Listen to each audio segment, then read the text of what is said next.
Hey y'all, it's your favorite Armadillo Lord here, and I'm back with a new Pokemon Wilds video.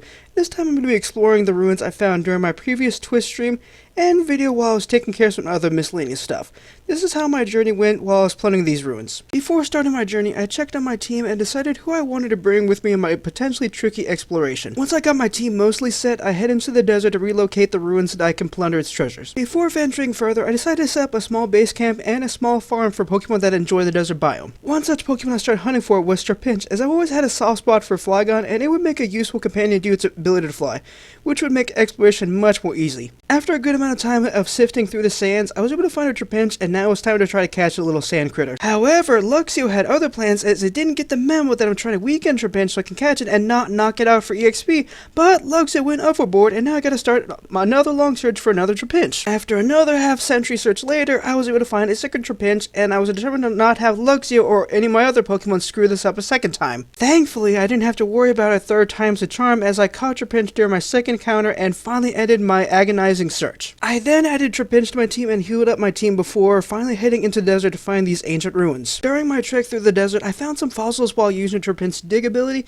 and will have to revive them once I'm done with my plundering. After many distractions and detours, I finally arrived at the entrance of the ruins where I can finally begin my plundering. Once inside these ruins, I explored my surroundings and see what field moves my Pokemon are able to do in here. During my exploration, my war total was knocked out by a wild Pokemon and now leaving me with 5 healthy Pokemon to defend me. Afterwards, I descended into the next level to see what else these ruins have to offer me in terms of items and Pokemon. Once I was done with this floor, I descended further into the ruins and going further into the darkness where Litwick was vital for my exploration. I was then chased by a hostile Dusclops and have to deal with angry ghost Pokemon while I'm trying to explore the ruins for glory. The Dusclops on this floor proved to be persistent as they chased me down into the next floor and sent me further down to darkness, only for me to be chased down by another angry Dusclops and escaping from it by stumbling into the final room. In the final room of the ruins holds a very powerful Volcarona, which I attempt to battle and catch as I went through too much to not leave without this prize of the ruins. Unfortunately, my first attempt with Volcarona ended in failure, so I gotta go lick my wounds, create a plan with my Pokemon I've got on hand.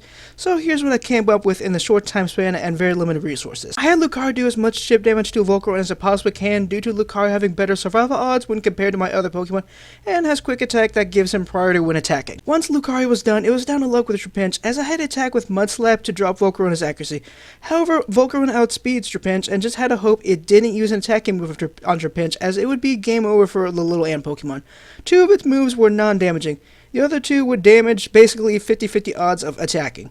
So my massive gamble is to hope Volcarona uses its non-attacking moves so I can lower its accuracy, and it being low enough that should it attack, it'll just miss. Eventually Volcarona does take out Trapinch, but not before my gamble paying off, as Volcarona is nearly blind, weakened, and now giving me the opportunity to try to catch the powerful Pokemon. Thankfully, the sacrifices of Lucario and Trapinch were not in vain, as all their hard work helped me catch Volcarona and adding a very powerful Pokemon to my collection. After I was done with that, I used my escape rope to leave the ruins, as I didn't want to deal with the Dusclops again with my weakened team, only for me to be chased down by the hostile Pokemon in the desert, with my team still in a weakened state and not ready to take on any wild Pokemon, especially ones with an angry power boost. Once I escaped the hostile Pokemon, making it back to my makeshift camp, I take a well-deserved rest alongside my team, healing them up in the process. Once I was done resting, I swapped out Luxio for my new Volcarona. It was time to see what this giant flame moth can do, which I then discovered that it can fly, so I immediately took advantage of that ability and started flying around the area. During my flight, I discovered a wild Metagross, and before I challenged it, I had to go heal a Volcarona, as I didn't heal it when I took a rest at my camp. However, the rest wasn't enough, as Metagross proved to be a difficult Pokemon to catch due to having a capture rate similar to that of a legendary Pokemon,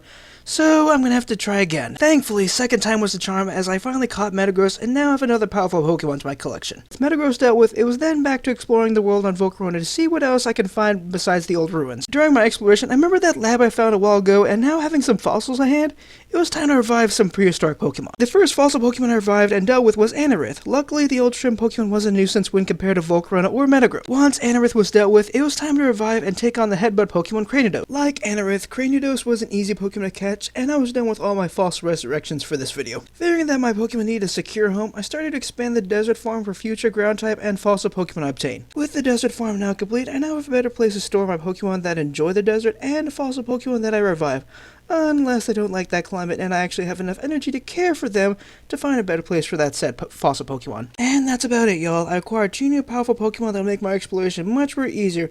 I completed my plundering of those ruins, and I'll be ready to find new areas to explore, but that'll be for another video and Twitch stream. Thank you all so much for watching. Make sure to like and comment on this video. Follow me on Twitch to see my progress live. Subscribe to my channel for edited recaps like this, and hopefully I'll see you all next time.